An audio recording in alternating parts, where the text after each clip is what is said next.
Cerita novel Kaisar Penentang Langit. Selamat menyimak dan menikmati. Bab 3045. Kertas kuning itu muncul kembali, memenuhi udara dengan teror. Tubuh Bing Yuan gemetar. Itu hanya selembar kertas, namun memberikan tekanan yang sangat besar padanya, memaksanya untuk takut diserang.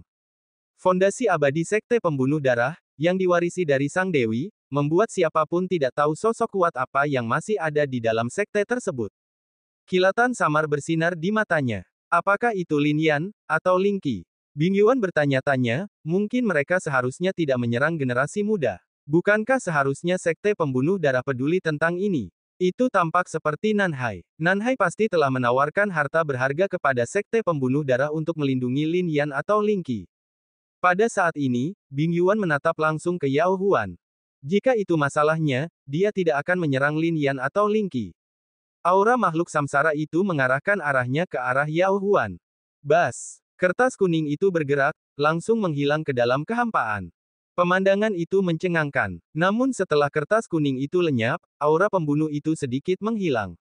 Ekspresi Bing Yuan langsung cerah, dan ia menoleh ke Yao Huan dan berkata, "Karena kau ingin mati, aku akan membunuhmu duluan." Boom! Seketika, semburan kekuatan dari objek samsara dilepaskan. Meskipun kekuatan ini mencengangkan, Lin Yan dapat melihat bahwa kekuatannya jauh berbeda dari sebelumnya.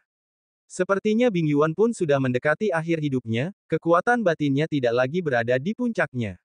Terlebih lagi, mengaktifkan objek samsara pada dasarnya melelahkan, jadi serangan ini tidak sekuat sebelumnya.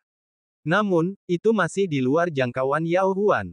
Namun, mata Yao Huan memancarkan tatapan tegas. Tubuhnya gemetar, dan kulitnya retak. Menghancurkan diri sendiri. Kaisar obat, dia benar-benar akan menghancurkan dirinya sendiri. Dalam situasi ini, tidak ada cara lain selain menghasilkan kekuatan untuk melawan serangan Bing Yuan. Namun, Kaisar obat manusia ini memilih untuk menghancurkan dirinya sendiri. Setelah dia menghancurkan dirinya sendiri, tidak akan ada kesempatan untuk terlahir kembali, mati abadi, dan tidak akan ada jejak Yao Huan yang tersisa di dunia.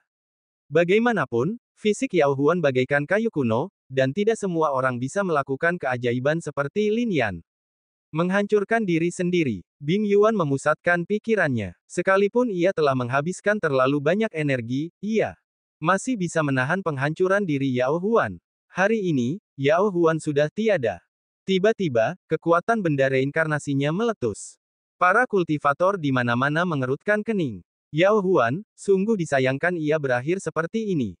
Tapi ini adalah era yang hebat, dengan banyak sekali jenius yang bersinar dan banyak sekali yang kuat yang gugur. Ini adalah transisi antara yang lama dan yang baru, siklus matahari dan bulan. Jika Yao Huan mati, bagaimana Lin Yan bisa bertahan? Di puncak gunung, seorang kultivator muda dari suku Tauwu kuno berkata. Mendengar ini, Ge Jing menghela napas dengan ekspresi mulia. Sepertinya aku terlalu memikirkannya. Lin Yan telah melakukan banyak keajaiban dalam hidupnya, tetapi menghadapi kekuatan absolut ini, ia tidak memiliki kesempatan untuk bangkit kembali. Sayang sekali ia tidak mati di tanganku. Langit dan bumi bergemuruh, dan aura dingin seolah menyegel langit. Kepingan salju yang jatuh adalah napas reinkarnasi. Setiap kepingan salju tampak memiliki cahaya misterius, seolah berasal dari zaman kuno dan dapat menghancurkan segalanya saat jatuh. Di bawah kekuatan seperti itu, tak ada peluang. Namun, mata Lin Yan dipenuhi rasa dingin. Ia tak mau menyerah. Ia tak mau menyerah demi Yao Huan. Yao Huan, seperti mantan kaisar umat manusia, selalu melindungi umat manusia seperti Gu Jiuji. Meskipun Gu Jiuji telah merusak fondasinya dan tak bisa lagi melarikan diri, ia masih hidup. Yao Huan, seharusnya tidak mati. Seharusnya dia tidak berakhir seperti ini. Bas! Pada saat ini, semangat juang yang besar melonjak dalam diri Lin Yan. Dia menarik napas dalam-dalam dan menatap darah di bawahnya. Petik 2. Susunan pembunuh abadi, bahkan lebih kuat saat bermandikan darah. Hari ini, aku ingin melihat sepenuhnya kekuatannya, gumam Lin Yan. Kemudian, seberkas cahaya memancar dari tubuhnya. Dalam sekejap, banyak harta kaisar langit meledak.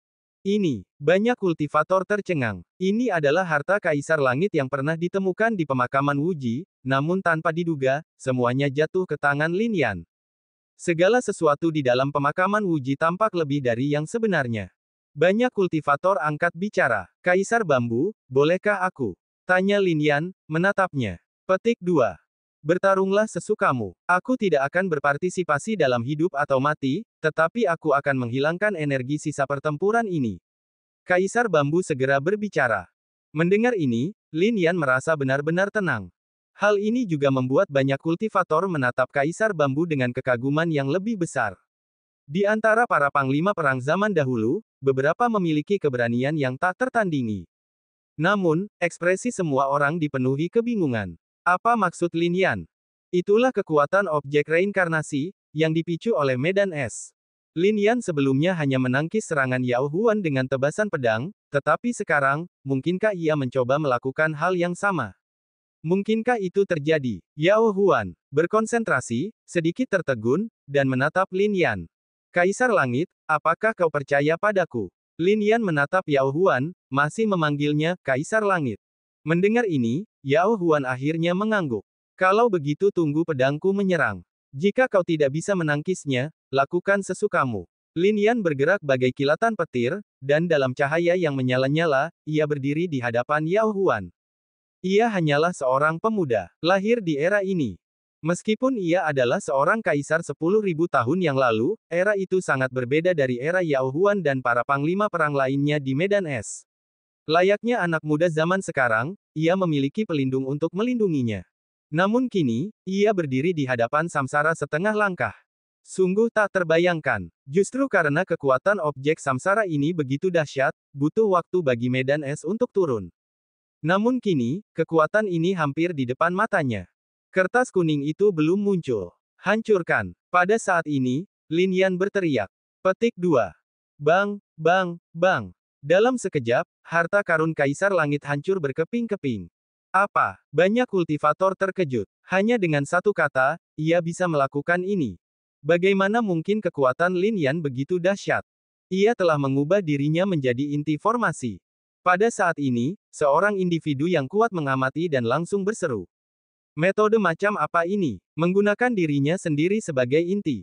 Jika ia kehilangannya, formasi akan runtuh, dan ia akan hancur total. Tetapi jika ia menjadi inti, ia dapat mengendalikan kekuatannya. Di tangan Lin Yan, formasi ini dapat membunuh Kaisar Langit. Sekarang, kekuatan formasi yang dikendalikan oleh inti bahkan lebih menakjubkan. Menghancurkan harta karun Kaisar Langit ini sudah pasti.